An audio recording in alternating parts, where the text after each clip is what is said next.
പുനലൂരിൽ concrete വാളും മണ്ണും ഇടിഞ്ഞു വീണുണ്ടായ അപകടത്തിൽ ഒരാൾ മരിച്ചു. വന്മള സ്വദേശി സിജു തോമസാണ് മരിച്ചത്. മഴയത്ത് മണ്ണും കോൺക്രീറ്റ് ഭിത്തിയും വന്നു പതിച്ച ലോറിയുടെ ക്യാബിനിൽ സിജു കുടുങ്ങുകയായിരുന്നു. വിവരങ്ങളുമായി മനോജ് ചേരുന്നുണ്ട്. മനോജ്, എന്താണ് സംഭവിച്ചത്? വൈകുന്നേരത്തോടെയാണ് ഈ കനത്ത മഴയെ തുടർന്ന് നെല്ലിപ്പള്ളിയിൽ അപകടമുണ്ടാകുന്നത്. ഈ സർവീസ് സ്റ്റേഷന് സമീപത്തെ കോൺക്രീറ്റ് വാള് പൂർണ്ണമായും ഇടിഞ്ഞു വീഴുകയായിരുന്നു. മണ്ണും കോൺക്രീറ്റ് വാളും വന്ന് ഈ സർവീസ് സ്റ്റേഷനിലേക്കും സമീപത്തുള്ള കള്ളുഷാപ്പിന് മുകളിലേക്കും അവിടെ ഉണ്ടായിരുന്ന ലോറിക്ക് മുകളിലേക്കും പതിക്കുകയായിരുന്നു.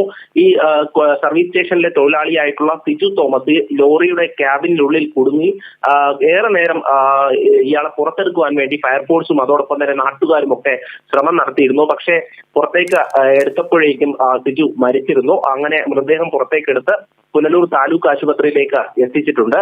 മഴയത്ത് ഇടിവെട്ടിയ സമയത്താണ് ഇയാൾ ഈ ലോറിയുടെ ക്യാബിനുള്ളിലേക്ക് കയറുന്നത്. അപ്പോഴേക്കും അപ്രതീക്ഷിതമായാണ് ഈ ഒരു അപകടം സംഭവിക്കുന്നത്. അവിടെ ഉണ്ടായിരുന്ന മറ്റൊരു തൊഴിലാളി അവിടെ നിന്നും ഓടി രക്ഷപ്പെടുകയായിരുന്നു.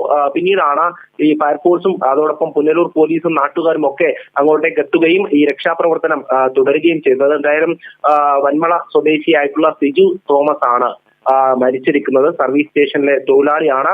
ഈ മഴയെ തുടർന്ന് ശക്തമായിട്ടുള്ള ഇത്തരത്തിലുള്ള അപകടങ്ങൾ ഉണ്ടാകാൻ സാധ്യതയുള്ള മേഖലയിലെ ജനങ്ങളോട് അധികൃതർ ജാഗ്രത പുലർത്തുവാനായി നിർദ്ദേശം നൽകിയിട്ടുണ്ട്. എന്തായാലും കിഴക്കൻ മേഖലയിലെ മഴയിൽ ഇപ്പോൾ ഒരു ജീവനാണ് പൊലിഞ്ഞിരിക്കുന്നത്. നീലിമ.